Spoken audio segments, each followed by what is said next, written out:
Rain slashed against Lily's face as she sprinted through the dimly lit streets of East Harbor, her thin jacket providing little protection against the November downpour. The diner name tag still pinned to her chest caught the occasional flicker of streetlights as she ran, lungs burning with each desperate breath. She'd found him huddled against the wall outside the 24-hour pharmacy, a small figure in expensive clothes completely soaked through, lips turning an alarming shade of blue. The wheezing sound from his chest had sent ice through her veins. She recognized an asthma attack when she heard one. The boy couldn't speak, just clutched a waterlogged phone in his trembling hand, screen cracked, but still showing his home address on the emergency medical ID. When he'd pointed weakly at it, Lily hadn't hesitated, scooping his slight frame into her arms despite her own exhaustion after a 12-hour shift. The mansion loomed ahead now, an imposing structure of stone and iron gates at the top of Blackwood Hill, a neighborhood Lily had only ever glimpsed from a distance. The contrast between her worn sneakers splashing through puddles and the manicured grounds beyond the gate felt like crossing between worlds. She pressed the intercom with shaking fingers, the boy's breathing growing more labored against her shoulder as she sheltered him with her body. "Please," she gasped into the speaker. "I found a boy. He can't breathe. He needs help immediately." The gate swung open with surprising speed, and Lily staggered forward, her legs burning with the effort of carrying the child up the long driveway. Light spilled from the massive front door as it opened, silhouetting a tall figure whose commanding presence was felt even at a distance. "What's happening?" The man's voice cut through the storm with knife-edge precision, neither raised nor panicked, but filled with quiet authority that made Lily's spine straighten instinctively. Before she could answer, his eyes fell on the small figure in her arms. "Thomas!" The single word contained more emotion than Lily would have thought possible, the man's composed demeanor fracturing for just an instant. He moved with startling speed, closing the distance between them in long strides, taking the boy from her arms with gentle hands that belied his intimidating presence. "Asthma attack," Lily explained quickly, her nursing training kicking in despite her fear. "He needs his inhaler immediately, and probably a nebulizer treatment. I found him 3 blocks from the pharmacy." He couldn't speak. The man's dark eyes assessed her with unnerving intensity, taking in her soaked waitress uniform, the shadows of exhaustion under her eyes, and something in his expression shifted. "Inside," he commanded, already turning toward the door, his son clutched protectively against his chest. The entrance hall dwarfed any room Lily had ever stood in, with marble floors and soaring ceilings that made her sudden awareness of her dripping clothes and muddy shoes all the more acute. A woman in what appeared to be a housekeeper's uniform appeared instantly, directed by the man's quick, "Get Dr. Hayes, now." Within moments, the house erupted into controlled chaos. A middle-aged man in casual clothes but carrying a medical bag appeared. The boy was whisked to a nearby room, and Lily found herself standing alone in the middle of the vast hallway, water pooling beneath her feet. She contemplated simply slipping away, her task complete, when that commanding voice stopped her. "You found my son." The statement hung in the air between them, not a question, but an assessment, as the man returned to the hallway. In the light, Lily could see him clearly now, tall and broad-shouldered, in an expertly tailored shirt, dark hair cut precisely, features that might have been handsome if not for the intensity that made them almost predatory. "Yes," Lily managed, fighting the urge to step backward under his scrutiny. "Outside the pharmacy on Westfield. He couldn't speak but showed me his medical ID with this address." She hesitated, then added, "I'm studying nursing. I recognize the symptoms." Something flickered across his features. Surprise, perhaps, or reassessment. "You carried him 3 blocks uphill in this storm." Bertway. His eyes tracked over her slight frame with a look that might have been grudging respect. Most people in this city would have called an ambulance and walked away. The unspoken implication that an ambulance would have been unwelcome hung between them, adding to Lily's growing unease about exactly whose home she'd entered. "Is he going to be all right?" she asked instead, rubbing her arms against both the chill and her rising anxiety. "Dr. Hayes is with him," he replied, which wasn't exactly an answer.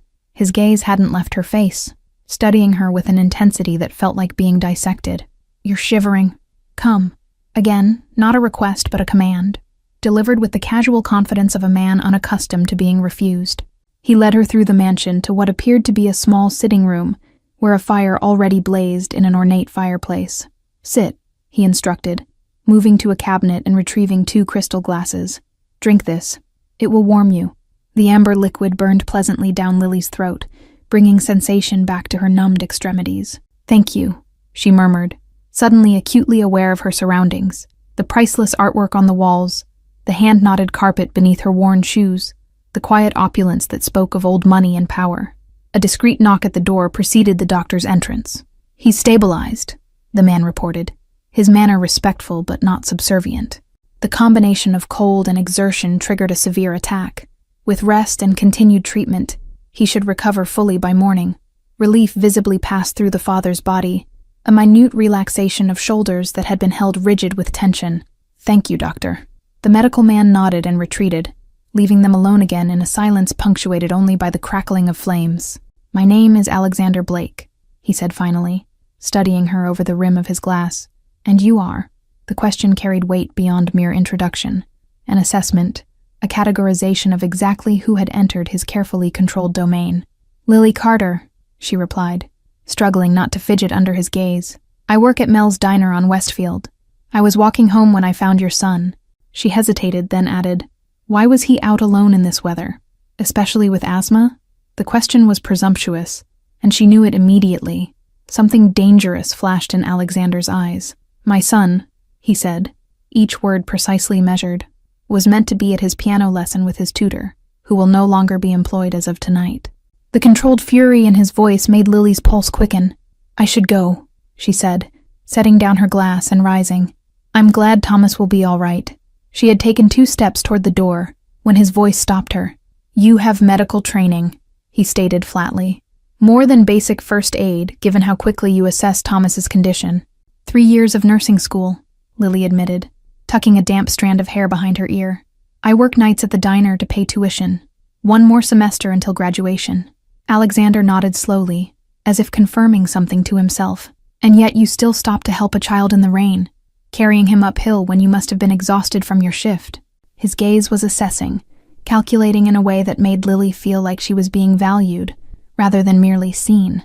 "Thomas has severe asthma," he continued, setting down his glass with deliberate precision. "It's been poorly controlled since his mother's death 2 years ago. His previous nurse quit suddenly last week. Family emergency, supposedly." The implication in his tone suggested he didn't entirely believe the excuse. "I've been interviewing replacements, but finding someone both qualified and discreet has proven challenging." His eyes never left hers, measuring her reaction with unnerving focus. "Mr. Blake, I should really be going," Lily said, feeling increasingly uneasy under his scrutiny. The rain still pounded against the windows, punctuating the silence between them like distant gunfire. "I'm offering you a job, Ms. Carter," he stated flatly, ignoring her attempt to leave. "Live-in nurse for Thomas. Your tuition covered in full plus salary. You'd have your own suite in the East Wing, complete privacy when off duty." Lily blinked, certain she had misheard. "You want to hire me? You don't know anything about me." The absurdity of it, offering employment to a soaking wet waitress who had appeared on his doorstep, momentarily overrode her growing suspicion about exactly who Alexander Blake might be. "I know you recognized an asthma attack instantly. I know you carried a child through a storm rather than leaving him. I know you're intelligent enough to be nearly finished with nursing school, despite clearly struggling financially." His eyes narrowed slightly. "I'll know everything else about you by morning." A chill that had nothing to do with her wet clothes ran down Lily's spine. "Everything else?" she repeated, her voice dropping to barely above a whisper. "Background check, references, academic records." He waved a hand dismissively, as if these were trivial matters. "But I already know what matters. Thomas responded to you. He let you help him, which is unusual. He doesn't trust easily." The grandfather clock in the corner ticked loudly in the silence that followed. "Why would you trust me with your son?" Lily finally asked, meeting his gaze directly. "Especially if he doesn't trust easily?" Something flickered across Alexander's face. Vulnerability, perhaps, gone so quickly she might have imagined it. "Because I saw how you looked at him. Not as the son of whoever you think I might be, but as a child who needed help. That's rare in my experience." 3 days later, Lily stood in what was now her room, a suite larger than the entire apartment she had shared with 2 roommates. Morning sunlight streamed through floor-to-ceiling windows overlooking manicured gardens, where fountains sparkled in the distance. The decision had been impulsive, perhaps reckless, packing her meager belongings, explaining to her stunned roommates, requesting emergency leave from her nursing program, which had been mysteriously pre-approved. Yet something about the intensity in Alexander's eyes when he spoke of his son had resonated with her. Her new wardrobe had arrived that morning, simple but clearly expensive clothing that somehow fit perfectly, though she'd never provided measurements. The note accompanying them had been terse. Appropriate attire for household staff. A knock at the door revealed Mrs. K. Winters, the housekeeper, a stern woman with silver-streaked hair and impeccable posture. "Thomas is awake," she announced without preamble. "Mr. Blake instructed that you should join them for breakfast to establish routine." The dining room, like everything else in the mansion, was unnecessarily grand. A table that could seat 20 dominated the space, though only 2 places were set at one end. Thomas sat quietly, thin shoulders hunched beneath expensive pajamas, pushing eggs around his plate with obvious disinterest. "Good morning," Lily said gently, taking the seat across from him. The boy's eyes flickered up briefly, dark like his father's but lacking the intensity, filled instead with a wariness that seemed inappropriate for an 8-year-old. Alexander entered a moment later, already dressed in what appeared to be a bespoke suit despite the early hour. "Thomas," he said, his tone noticeably softer than Lily had heard him use with anyone else. "This is Miss Carter. She'll be helping manage your asthma and staying with us for a while." The boy nodded without looking up, his silence stretching uncomfortably, until Alexander continued. "She's the one who found you in the storm. She carried you all the way home." This finally provoked a reaction. Thomas glanced up, studying Lily with newfound curiosity. "You didn't call the ambulance?" he asked, his voice surprisingly clear despite his recent attack. "I thought it would be faster to bring you home," Lily answered honestly, noting how both father and son seemed to tense at the mention of emergency services. "And I could tell you needed help right away." Throughout breakfast, Lily observed the dynamics between father and son. Alexander's obvious concern masked behind formality, Thomas's quiet compliance tinged with something like resignation. Conversation was minimal, functional rather than warm, as if neither knew quite how to bridge the gap between them. Later, as she followed Thomas to his room to establish his medication routine, Lily noticed details she'd been too overwhelmed to see the night of the storm. Security cameras discreetly positioned at every corner, men in suits who weren't quite butler or household staff patrolling the grounds, reinforced windows despite the estate's remote location. "Your father seems very concerned about security," she commented casually, as she checked Thomas's peak flow meter readings, recording them in the chart Dr. Hayes had provided. The boy's expression remained carefully neutral. "People want to hurt Papa sometimes," he said matter-of-factly, as if discussing the weather. "That's why I'm not supposed to be alone outside."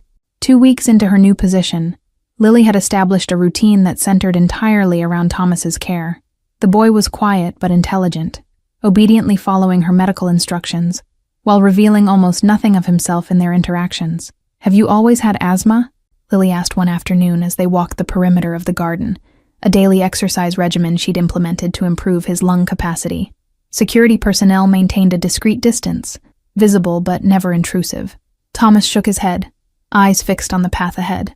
"It started after Mom died," he said quietly. "Papa took me to many doctors. They said sometimes stress can make your body sick." The simple explanation contained volumes of unspoken trauma. Lily resisted the urge to press further, instead choosing another approach. "I lost my dad when I was 11, she offered. "For a whole year after, I had these horrible headaches that no one could explain." Something shifted in the boy's expression. Not quite connection, but recognition. "Did they ever stop?" he asked, genuine curiosity breaking through his usual reserve. "They did. Once I stopped trying so hard to be perfect for my mom," Lily admitted. "I thought if I was perfect, she wouldn't be sad about Dad anymore. But trying to be perfect all the time just made me sick." Thomas's steps slowed, his eyes suddenly intent on hers. "I try to be perfect for Papa," he whispered, as if confessing a secret. "I don't want him to be alone if I get sick like Mom did." The revelation struck Lily like a physical blow. This child wasn't just dealing with the loss of his mother, but carrying the impossible burden of believing he needed to protect his father from further loss. "Thomas, your mother's illness wasn't because of anything she did or didn't do," Lily said carefully, kneeling to meet his eye level. "And your asthma isn't your fault either. No one expects you to be perfect." The boy's expression suggested profound skepticism. "Papa needs everything perfect. That's what Uncle James says. That's why everyone is afraid of him." Before Lily could respond to this troubling statement, Alexander appeared on the garden path ahead, emerging from what appeared to be a heated discussion with two men in suits. His face transformed instantly upon seeing Thomas, the hardness melting into something almost gentle. "Papa," Thomas called, the first display of genuine childlike enthusiasm Lily had witnessed from him. He ran toward his father, who swept him up with surprising tenderness. The contrast between this gentleness and the intimidating figure he presented to others striking Lily anew. "How is your breathing today?" Alexander asked, setting his son down, but keeping a hand protectively on his shoulder. His eyes briefly met Lily's over Thomas's head, carrying an unspoken question. "Better," she responded to his silent inquiry. "Peak flow readings are up 15% since I started him on the new medication schedule, and the daily walks are helping build stamina." Something like approval flickered across Alexander's features. "Good. Thomas, Mrs. Winters has prepared your lunch. Go inside while I speak with Ms. Carter." Once Thomas had disappeared inside, Alexander's demeanor shifted, the warmth replaced by the calculating intensity Lily had come to recognize as his default state. "There's been a security concern," he stated without preamble. "Is Thomas in danger?" Lily asked immediately, her protective instincts flaring. In just 2 weeks, she'd grown unexpectedly attached to the solemn little boy with old eyes. Alexander studied her reaction with interest before answering. "Not directly, but precautions are being increased. You'll notice more security personnel. Do not take Thomas outside the perimeter fence under any circumstances." The implication hung heavily between them, that someone might use Thomas to get to his father. "He told me people sometimes want to hurt you," Lily ventured, watching Alexander's face carefully. His expression hardened. "My business creates rivals. Thomas shouldn't concern himself with such matters." The deliberate vagueness only confirmed Lily's growing suspicions about exactly what kind of business Alexander Blake conducted. She chose her next words carefully. "Thomas believes his asthma developed because of stress after his mother died, that he needs to be perfect to protect you from being alone if he gets sick like Mom did." Something raw flashed across Alexander's face. Grief, perhaps, or anger, gone so quickly Lily might have imagined it. "His mother had leukemia," he said, voice tightly controlled. "It was diagnosed too late for effective treatment." The controlled precision of his speech couldn't quite mask the underlying pain. Thomas was with her when she collapsed at home. The doctors believe witnessing that trauma triggered his first attack. Lily absorbed this information, understanding better now the fear she sometimes glimpsed in Thomas's eyes. "He's carrying a heavy burden for an 8-year-old, trying to be perfect to keep you from being hurt again." Alexander's jaw tightened visibly. "I never asked that of him." The words carried defensive heat, rare emotion breaking through his usual control. "Children often assign themselves impossible tasks in the face of loss," Lily said gently, "especially when they don't understand what's happening. He needs to know his asthma isn't his failure to be perfect." Alexander stared at her for a long moment, something shifting in his gaze. "You speak as if from experience," he observed, the statement carrying a question. "My father's death was sudden. Car accident," Lily admitted. "I convinced myself if I was perfect enough, I could prevent anything bad from happening to my mom, too. It took years to understand I couldn't control everything." 3 days later, the mansion hummed with tense energy. Security had doubled overnight. Dark-suited men with earpieces positioned at every entrance, their watchful gazes following Lily's movements with barely disguised suspicion. "What's happening?" she asked Mrs. Winters as they passed in the hallway. The older woman's usually composed face lined with worry. "Business matters," the housekeeper replied stiffly, her eyes darting to the security camera above them. "Mr. Blake has instructed that Thomas should remain in the East Wing today. His piano lesson has been canceled." Thomas seemed to absorb the tension like a sponge, his breathing growing increasingly labored throughout the morning, despite Lily's best efforts to maintain normalcy. "Why can't I see Papa today?" he asked repeatedly, his anxiety manifesting physically as his airways constricted. "Your father is very busy," Lily explained, administering his inhaler for the 3rd time in 2 hours. "Let's focus on your breathing exercises, okay? In through your nose, count to 4. By afternoon, Thomas's condition had deteriorated significantly. His peak flow readings had dropped to dangerous levels, his skin taking on a grayish tinge as he struggled for air. "I need Dr. Hayes," Lily told the security guard stationed outside Thomas's room, medical urgency overriding her usual deference to the household's mysterious protocols. "Now, and Mr. Blake needs to be informed." The guard's eyes widened at Thomas's obvious distress. "Mr. Blake is unavailable," He left strict instructions not to be disturbed under any circumstances. "This is a medical emergency," Lily insisted, her voice sharp with authority she didn't know she possessed. "His son can't breathe. Get the doctor or I'm calling an ambulance myself." The threat of outside intervention galvanized the guard into action. Within minutes, Dr. Hayes arrived, his face grim as he assessed Thomas's condition. "Severe bronchoconstriction," he murmured, preparing a nebulizer treatment with practiced efficiency. "Likely triggered by stress. Has something upset him today?" The increased security, his father's absence, the canceled lessons. "He senses something's wrong," Lily explained, holding Thomas's hand as the medication was administered. "His anxiety triggers the asthma, which increases the anxiety." Hours passed intense vigilance, Dr. Hayes eventually leaving with instructions to monitor Thomas through the night. "If his oxygen levels drop below 92%, call me immediately," he instructed, his expression grave. Lily sat beside Thomas's bed, one hand resting lightly on his chest to feel each labored breath, the other checking his oxygen monitor. His eyes fluttered open occasionally, panic rising before Lily would soothe him back to fitful sleep. The grandfather clock in the hallway had just struck midnight when the bedroom door opened silently. Alexander stood in the threshold, his usual impeccable appearance disheveled, tie loosened, a small cut visible on his jawline, eyes burning with some unreadable emotion. "How is he?"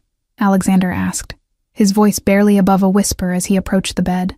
The moonlight streaming through the window illuminated Thomas's pale face, making him appear almost ghostly against the dark sheets. "Stable, but fragile," Lily answered honestly. "The attack was severe, brought on by emotional distress. He knew something was wrong today, and not being able to see you escalated his anxiety." Alexander's carefully maintained control seemed to crack as he sank into the chair on the opposite side of the bed.